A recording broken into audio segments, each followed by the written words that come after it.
విశాఖలో దారుణ ఘటన జరిగింది. డ్రైవింగ్ ఆప్టింగ్ చేసేటటువంటి బొలిశెట్టి సురేష్ కుమార్ 32 ఏళ్ల వ్యక్తి 15-16 ఏళ్ళ ఉన్నటువంటి ఒక మైనర్ అమ్మాయిని హత్య చేసి, అసలు ఏం జరిగింది, ఎవరు అమ్మాయి, ఎలా పరిచయం అయింది, అసలు కుటుంబాన్ని, మీ పేరు, ఏడవకండి, ఏం చెప్పాలో కూడా మాకు అర్థం కావటం లేదు. కేజెస్లో 2 నెలలు 3 నెలల పాటు కడుపుతో ఉన్నాను. ఈ పాప కడుపులో ఉన్నప్పుడు ఆ టైంలో నాకు హెల్పింగ్ ఎవరు లేరని చెప్పేసి తీసుకొచ్చాడు. మా ఇంట్లో వాళ్ళు గట్రా నాకు ఎవరు లేరు, నాకు తల్లిదండ్రులు ఎవరు లేరు. నేను చిన్నప్పటి నుంచి అనాథాశ్రమంలోనే పెరిగాను. ఈ పాప, మా పాప 9 ఏళ్ళప్పుడు తను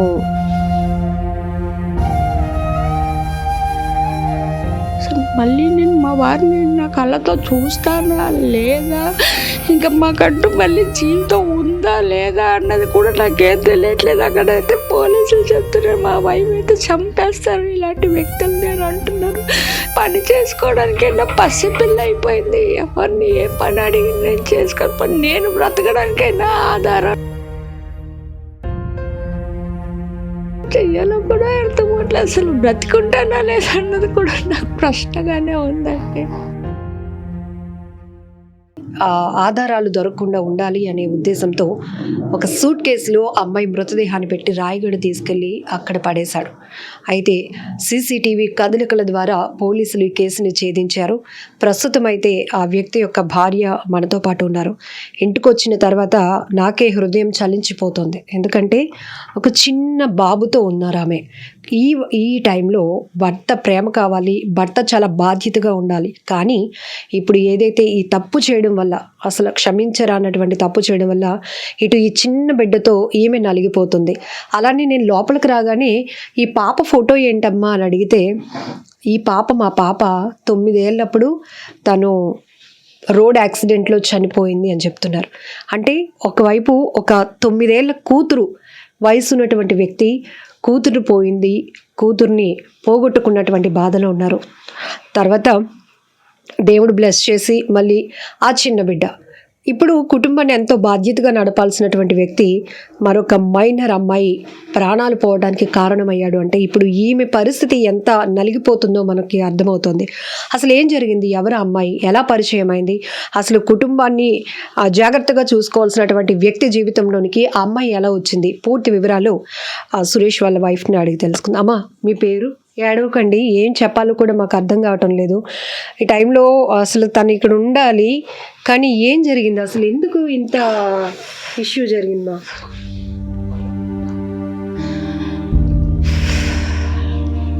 ఏం చెప్పాలో కూడా నాకేం అర్థం అవ్వట్లేదండి. నేను కడుపుతో ఉన్నాను. కేజెస్లో 2 నెలలు 3 నెలల పాటు కడుపుతో ఉన్నాను. నాకు అప్పుడు హెల్త్ కొద్దిగా ఇష్యూగా ఉంది బేబీ వల్ల. ఈ పాప కడుపులో ఉన్నప్పుడు ఆ టైంలో నాకు హెల్పింగ్ ఎవరు లేరని చెప్పేసి తీసుకొచ్చాడు. మా ఇంట్లో వాళ్ళు గట్రా నాకు ఎవరు లేరు, నాకు తల్లిదండ్రులు ఎవరు లేరు. నేను చిన్నప్పటి నుంచి అనాథాశ్రమంలోనే పెరిగాను, సాగర్ నగర్ జూనియర్స్ హోమ్లో. నాకు హెల్ప్ కావాలని చెప్పేసి తను తీసుకొచ్చాడు. అదే నెల మా అత్తయ్య ఉండేది, అత్తయ్య గారు కోమాలోకి వెళ్ళిపోవడం, ఆవిడ హెల్ప్లెస్ అయిపోయింది. ఆవిడనేమో ఓల్డేజ్ హోమ్లో ఉంచాము. నాకు అంటూ ఆదరించే వాళ్ళు, నాకు దిక్కు మొక్కు ఎవరు లేకపోవడంతో ఈ అమ్మాయి మా వారికి పరిచయం అయ్యింది. అలా పరిచయం అవడంతో మా ఆవిడకి హెల్ప్ చేస్తావా అని చెప్పేసి ఇంటికి తీసుకొచ్చాడు. అసలు అమ్మాయి ఎక్కడ కనెక్ట్ అయింది? రైల్వే స్టేషన్లో ఎక్కడో పరిచయం అయింది ఆ పాప మా వారికి. అలా మా ఆవిడ ఇలాగా హాస్పిటల్లో ఉంది, హెల్ప్ చేయడానికి ఎవరు లేరు మాకంటూ. మా ఆవిడ కూడా అన్నదంటే, మీకు అమ్మ నాన్న ఉన్నారా లేదా అని ఆ పిల్లని మా వారు అడగడం జరిగింది. అంటే నాకు ఎవరు లేరు, ఉన్నా మా నాన్న మంచోడు కాదు, మా అమ్మ ఎక్కడో ఏదో విజయవాడ ఇంకేదో ఊరు చెప్పేది, ఒక ఊరు ఒక పేరు ఉంటూ కరెక్ట్గా చెప్పేది కాదండి ఆ పిల్ల కూడాను. పోనీ వాళ్ళకి చెప్దాం అనుకున్నాం. అలాగ పరిచయం అయింది. తర్వాత కొన్ని రోజులకి ఒక 5-6 నెలలు అయిన తర్వాత నాకు పెందుర్తి స్టేషన్ నుంచి ఫోను ఇవి వచ్చాయి. ఆ పోలీసులు వాళ్ళు రావడం జరిగింది. వచ్చేసి ఆ పాపకి ఉన్నారు, వాళ్ళ తాలూకు మనుషులు ఉన్నారు, వాళ్ళ బాపల దగ్గర ఎవరి దగ్గర ఉండేది. ఆ పిల్ల మాకు ఆ నిజం ఎప్పుడు చెప్పలేదు. ఆ పిల్ల ఏ రోజు నిజం చెప్పినా పంపిస్తుండే వాళ్ళం. నేను హెల్ప్లెస్గా హాస్పిటల్లో ఉన్నాను. హాస్పిటల్లో ఉన్నప్పుడు ఆ పిల్ల సాయం కావాలని తెచ్చుకున్నప్పుడు నేను అన్నది, ఇంకొకరు అన్నదంటే ఎలాగుంటుంది? ఎవరైనా ఆదరిస్తాం కదా, ఆ టైప్ ఆఫ్లో మా వారు నన్ను చేసుకున్న ఉద్దేశంలో ఆదరించారు. సరే తెచ్చిపెట్టారు. అది కాస్త నేను హాస్పిటల్లో ఉండడంతో వీళ్ళిద్దరి మధ్యన రిలేషన్షిప్ అన్నది ఏర్పడింది. అంటే ఎవరు లేరు అడగడానికి. సహవాసం వేరేలాగా పరిగెత్తింది వాళ్ళిద్దరి మధ్యన. మరదలు అంటాం, మా చుట్టాల అమ్మాయి అంటాం. అలా పక్కన వాళ్ళు ఎవరు అడిగినా మా మరదలు అని చెప్పుకొని తిరగడము, అలా చేయడము నేను ప్రతిదానికి మరదలు అంటావేంటి ఆ పిల్లని? ఆ పిల్ల ఎవరో మనకేంటి తెలియదు, నువ్వేంటి ఇలా చెప్పుకొని తిరుగుతున్నావు? ఇది కరెక్ట్ కాదు సురేష్, నువ్వు చేసే ప్రవర్తన, నీ బిహేవియర్ ఏది కరెక్ట్గా లేదని నేను ఇంతకుముందు హెచ్చరించాను మా వారికి. చాలాసార్లు కూడా ఆ పిల్ల విషయంలో మా ఇద్దరికి వాదావాదనలు అయ్యాయి. ఎన్నిసార్లు చెప్పినా ఆ పిల్ల మా ఆయన వదిలేదు కాదు, మా ఆయన ఆ పిల్లని వదిలేవాడు. ఇద్దరు ఎన్నాళ్ళ పాటు ఇక్కడే ఉంది ఆ పిల్ల? అసలు సుమారు ఒక 5-6 నెలల పాటు ఇక్కడే ఉంది మేడం. నేను కాకనే కాదు, మన పేచీ పెట్టి హాస్టల్కి ఇక్కడ చుట్టుపక్కల ఎవరు కూడా ఒప్పుకునేవాళ్ళు కాదు. 3 పిల్లల మధ్యన ఇక పెళ్ళి ఏంటి? మొన్నటి వరకు అంటే ఈ పిల్ల కడుపుతో ఉంది కాబట్టి సాయానికని తెచ్చావు, సరే ఓకే. ఇప్పుడు ఈ పిల్ల డెలివరీ అయిపోయింది, భగవంతుడి దయవల్ల ఏదో ఒడ్డుకెక్కింది కదా, ఆ పిల్లని పంపించేయండి అని అంటే నేను హాస్టల్లో లేడీస్ హాస్టల్లో జాయిన్ చేస్తామండి. పెందుర్తి పోలీసులు మీకు చేశారు కదమ్మా, వాళ్ళ ఫ్యామిలీ మెంబర్స్ ఉన్నారని, అప్పుడు అప్పచెప్పేశానండి. అమౌంట్ ఒక 50,000 ఇచ్చి వాళ్ళ తాలూకు వాళ్ళకిను అప్పచెప్పేశాను. ఎందుకంటే చిన్నపిల్లని తీసుకొని వెళ్ళి మీ ఇంట్లో పనికి పెట్టుకుంటారా అని మా వారి మీద రివర్స్ అవుతే, నేను అమ్మ ఏదో పొరపాటు అయిపోయిందమ్మా, నా భర్త ఏదో తెలియక ఇలా చేశాడు అని చెప్పేసి వాళ్ళ అమ్మకి వాళ్ళ బాపోళ్ళకి అందరికీ అప్పచెప్పినా సరే ఆ పిల్ల వాళ్ళ దగ్గర వాళ్ళ ఫ్యామిలీ దగ్గర ఉండకుండా మళ్ళీ మా వారి దగ్గరకు వచ్చింది. ఇంటికి వచ్చి ఆ పిల్లని మళ్ళీ వేరేగా ఎక్కడో తీసి ఉండడం, ఇవన్నీ చాలా జరిగాయి. వాళ్ళిద్దరి మధ్యన జరిగాయి. అవి ఏవి కూడా నాకు ఏమి మూడో కంటికి నాకే తెలియకుండా చేసాడు ఆ పిల్లడు అబ్బాయి. ఇప్పుడు ఏం జరిగింది లేటెస్ట్గా? ఇప్పుడు మరి చంపేయడం ఏంటి, ఎందుకు జరిగింది? ఈ చంపేయడం ఏంటంటే ఏ రోజున? 15వ తారీఖున జరిగింది. పాప 14వ తారీఖు కార్యమైంది. అయితే నేను పంచడానికని పాప అన్నీ అయిపోతాయి కదా అని మరుసటి రోజు పంచడానికి ఫుడ్ అవన్నీ పంచడానికి వెళ్ళామండి. వెళ్ళే టైంలో నేను ఒక 3 అవర్స్ చుట్టుపక్కల పంచాలి కదా, నేను వెళ్ళిపోయాను. పాపను తీసుకొని మా అన్నయ్య వాళ్ళతో నేను వెళ్ళిపోతే తినేం చేశాడు, ఆ టైంలో ఆ పిల్ల వచ్చి ఇన్ని పెళ్లి చేసుకుంటావా లేదా అని సెంటింగ్ పెట్టిందంట. ఇంటికే వచ్చి నువ్వు మీ వైఫ్ డెలివరీ అయినంత వరకు నన్ను యూజ్ చేసుకున్నావు, అంతా అయిపోయింది, ఇప్పుడు నువ్వు నన్ను పెళ్లి చేసుకుంటావా లేవా అని వేధించడం స్టార్ట్ చేసిందంట. ఇద్దరు మాట పెంచుకోవడం, గొడవ ఆడడం అలాగే చేసుకున్నాం. గొడవ ఆడుకొని ఆ పిల్లని ఇలా కొట్టేపాటికి ఆ పిల్ల చనిపోయడం అయ్యింది. అయ్యో మా ఆవిడ వచ్చేస్తే తెలిసిపోతే నన్ను ఏం చేస్తుంది, బయట ఎట్టేస్తుంది అదని చెప్పి టెన్షన్ అయిపోయి అప్పటికప్పుడు పూర్ణ మార్కెట్ వెళ్ళేసి సూట్ కేసు తీసుకొచ్చి ఆ సూట్ కేసులో పెట్టేసి అక్కడ తీసుకొని వెళ్ళి వదిలేసాడు. ఈ సూట్ కేసు జగదంబ వెళ్ళి సూట్ కేసు కొనుక్కొని ఇంటికి వచ్చే వరకు ఆ పాప బాడీ ఇలా ఇంట్లోనే పెట్టాడా, లేకపోతే ఎక్కడైనా దాచి? ఆ సంగతి ఏది నాకు తెలియదు, అసలు నాకే తెలియదంటే ఇంట్లో ఇంత జరిగిన సిచ్యువేషన్ కట్టుకున్న భార్యని నాకే తెలియదంటే నేనేం చెప్తాను మేడం. ఇదంతా జరిగిపోయింది, తీసుకొని వెళ్ళిపోవడం, ట్రైన్ ఎక్కడ, నాకు అసలు ఏం తెలియదు. అసలు ఎక్కడికి వెళ్ళా మామూలుగా ఇద్దరు తిరుగుతారు కదా చట్టపట్టలు వేసుకొని, అలాగే అనుకున్నాను తప్ప దాంతో తిరుగుతాడు ఎప్పుడు మేము చుట్టుపక్కల వాళ్ళందరూ చూస్తున్నాం. ఎన్నిసార్లు చెప్పినట్టుకి సిగ్గులేదని అనుకున్నాను తప్ప వీడు ఇంతలా చేస్తాడని అయితే నాకేం అర్థం అవ్వలేదు. వ్యక్తిపరంగా అయితే అబ్బాయి మంచోడే, చెడ్డోడైతే కాదు. వచ్చిన తర్వాత ఏమైనా చెప్పే ప్రయత్నం చేశాడా? మీరు వచ్చినప్పటికే ఆయన లేడా? నేను వచ్చేప్పటికే తను లేడు. 2 రోజుల తర్వాత వచ్చాడు. ఎక్కడికి వెళ్ళావు అని అడిగాను. ఎక్కడికి వెళ్ళామంటే ఎక్కడికి వెళ్ళలేదు, గుడికి వెళ్ళాను అని అన్నాడు. ఎందుకు వెళ్ళావు అంటే పాప కోసం మొక్కుకున్నాను అని అన్నాడు. సరే అయితే అటు నుంచి వచ్చాడు, గుండు కొట్టించుకొని వస్తే నాకు అప్పటికే ఏదో తేడా కొట్టింది. మనిషి వచ్చిన కాడి నుంచి మభావంగా ఉండడము, ఏం మాట్లాడకపోవడము, అదోలాగా ఉండడము, బిహేవియర్ కూడా చూశాను. కానీ నేను ఇది చేశాడు ఇంతలా జరిగింది అన్న విషయం నాకే తెలియదు. కానీ రాయగఢ వరకు వెళ్ళి అక్కడ పడేశారు అని పోలీసులు చెప్తా ఉన్నారు. అది మొన్న నైట్ వచ్చి నాకు వాళ్ళు చెప్పినంత వరకు నాకే తెలియదండి ఈ విషయం. నేనే షాక్లో ఉన్నాను. నాకు ఏమవుతుంది మైండ్ అసలు నాకేం పని చేయట్లేదు ఇప్పుడు. పాప ఎలా అమ్మా? పాప 9 years పాప ఏమైంది? ఆ పాప లారీ యాక్సిడెంట్లో చనిపోయింది. మా వారు మా పాప వెళ్తుంటే లారీ గుద్దేసింది. ఆ పాప పెద్ద పాప చనిపోయింది. ఒక ఇంట్లో ఇంత ఘోరం జరిగింది, ఒక పాపని కోల్పోయారు, ఇప్పుడు మరొక పాప మీ ఇంట్లోకి వచ్చింది. ఇప్పుడు ఇదంతా కూడా చాలా జాగ్రత్తగా బాధ్యతగా చూసుకోవాలి. మీరు కూడా తల్లిదండ్రులు లేరు, అనాథ అంటున్నారు, కానీ ఇంకెంత బాగా చూసుకోవాల్సినటువంటి పరిస్థితిలో ఇవన్నీ అసలు నా తల ఇలా రాసుంటే ఎవరేం చేయగలరు మేడం? నేను అంత లైఫ్ చాలా ఊహించుకున్నాను. ఆ పాప లేదు, ఆ డిప్రెషన్లో నుంచి నాకు బయటికి రావడానికే చాలా టైం పట్టింది. చాలా టైం పట్టింది. నేను మానసికంగా చాలా నలిగిపోయాను మా పెద్ద పాప విషయంలో. భగవంతుడిని నమ్ముకొని ఏదో ఒక రకంగా పోనీ నా చిన్న పాప పుట్టింది, నన్ను బాగా చూసుకుంటాడేమో, బాగుంటామేమో లైఫ్ అని అనుకున్నాను. అంత లోపల ఈ అమ్మాయి రావడము మా లైఫ్లోకి అంతా గందరగోళంగా అయిపోయింది జీవితం అంతా. ఇప్పుడు నాకేమవుతుంది? ఇప్పుడు మా వారిని అక్కడ ఉన్నారు, ఏం చేస్తారో ఏంటో. ఇక్కడ సిచ్యువేషన్ ఇలాగుంది, ఆ ఊళ్ళో ఏం చేస్తారో ఏమవుతుందో అసలు ఏం అర్థమవట్లేదు. అసలు మళ్ళీ నేను మా వారిని నా కళ్ళతో చూస్తానా లేదా, ఇంకా మాకంటూ మళ్ళీ జీవితం ఉందా లేదా అన్నది కూడా నాకేం తెలియట్లేదు. అక్కడైతే పోలీసులు చెప్తున్నారు మా వైపు అయితే చంపేస్తారు ఇలాంటి వ్యక్తులు నేను అంటున్నారు. ఇక్కడ పరిస్థితి అయితే ఇలాగుంది, అక్కడ పరిస్థితి ఏంటి అన్నది నాకేం తెలియట్లేదు. పట్టుకొని ఎటు వెళ్ళలేని పరిస్థితి అయిపోయింది. నాకు ఎవరు కనీసం అన్న తమ్ముడు కూడా ఎవరు లేరు, సాయం చేసిన వాళ్ళు కూడా ఎవరు లేరు. కనీసం నన్ను తిన్నావా పోయావా అని అడిగే వాళ్ళు కూడా ఈ సమాజంలో ఎవరు లేరు.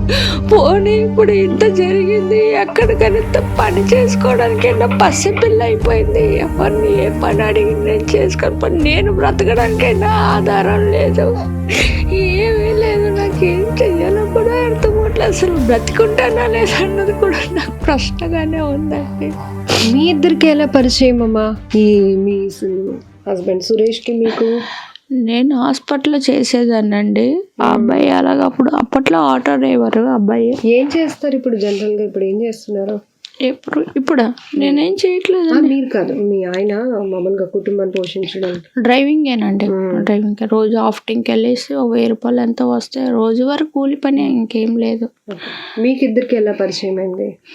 మా ఇద్దరికి నేను హాస్పిటల్లో చేసినప్పుడు అబ్బాయి పరిచయం. అలాగా పరిచయం అయితే పెళ్లి చేసుకుంటాను అని వెంట పడితే నేను వాళ్ళ అమ్మోళ్ళకి చెప్పాను వెంట పడుతున్నాడు మీ అబ్బాయి అని. అంటే వాళ్ళ అమ్మగారే తీసుకొని వెళ్ళి మాకు పెళ్లి చేశారండి.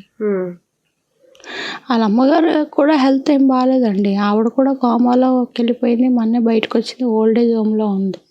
ఇప్పుడు మీ ఆయన వయసు 32 ఏళ్ళు, ఎంతో ఫ్యూచర్ ఉంది. ఒకవైపు మీ బాధ్యత, ఈ చంటి బిడ్డ బాధ్యత, కానీ అనవసరంగా ఒక వ్యక్తి మా జీవితంలో రావడము మొత్తం తలకిందులు అయిపోవడం. అంటే ఫస్ట్ ఆఫ్ ఆల్ ఏంటంటే ఎవరు దిక్కుమొక్కు లేని టైంలో ఆ పిల్ల మాకు రావడం, ఆ నిమిషంలో ఆ పిల్ల దేవతలాగా అనిపించింది.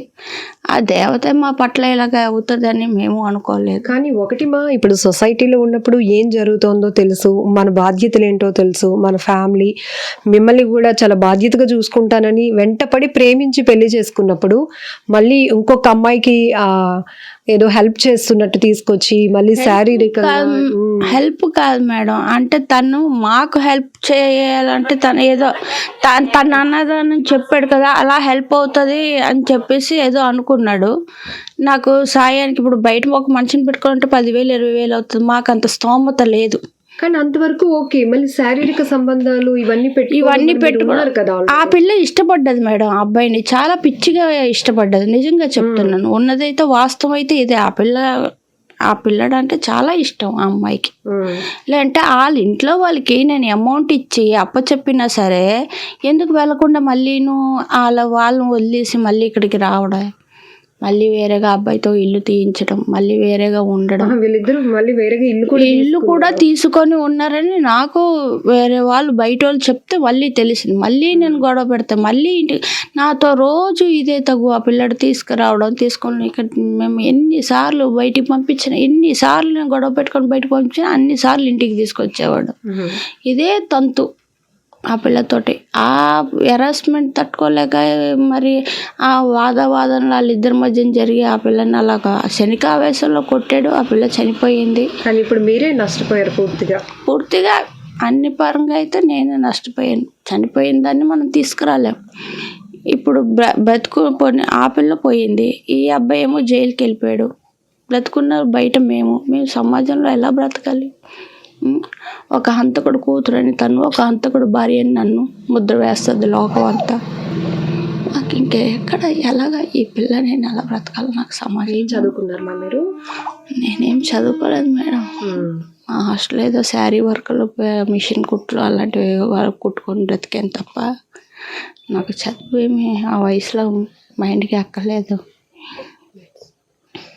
కానీ ఇంత ఘోరం జరిగిపోయింది అంటే పూర్తిగా ఇప్పుడు ఒక అమ్మాయికి ఆదరణ చేస్తున్నారు అని అతను అనుకున్నారు, కానీ ఇప్పుడు సొంత భార్యకి కూతురికి ఒక దిక్కు లేకుండా చేసేసిన పరిస్థితి వచ్చేసింది మొత్తం. ఏం చెప్పడానికి నాకేం మాట్లాడాలో కూడా ఏం అర్థం అవ్వట్లేదు. జీవితం ఎటు వెళ్తుందో కూడా ఏం తెలియట్లేదు అసలు. బిడ్డ కోసమైనా మీరు కొంచెం స్ట్రాంగ్గా ఉండండి, ఎందుకంటే ఆ పాలిచ్చే బిడ్డ మీ స్ట్రెస్ కానీ మీ హెల్త్ మళ్ళీ బేబీకి వెళ్ళకూడదు.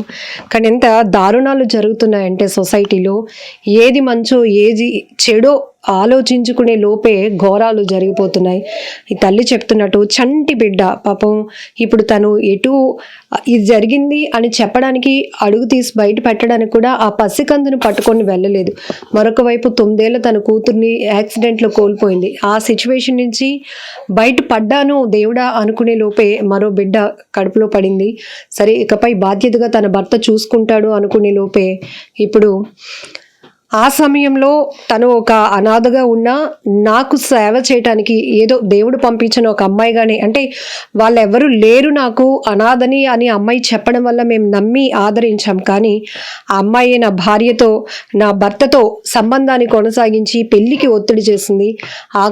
ఆ టైంలో జరిగినటువంటి వాదోపవాదనలు ఘర్షణలో అతను క్షణికావేశంతో కొట్టడం, చనిపోయింది.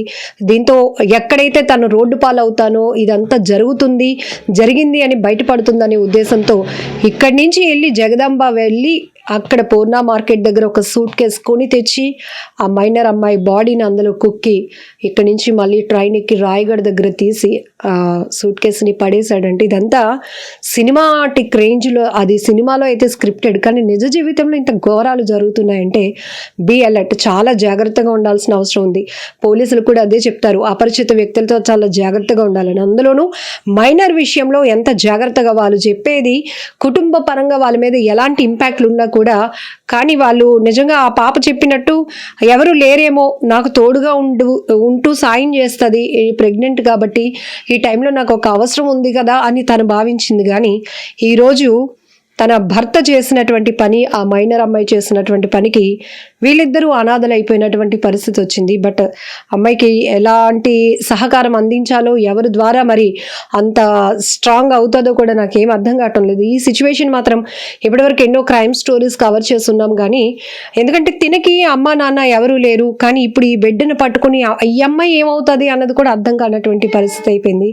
కానీ చాలా ఘోరం జరిగింది అని చెప్పాలి.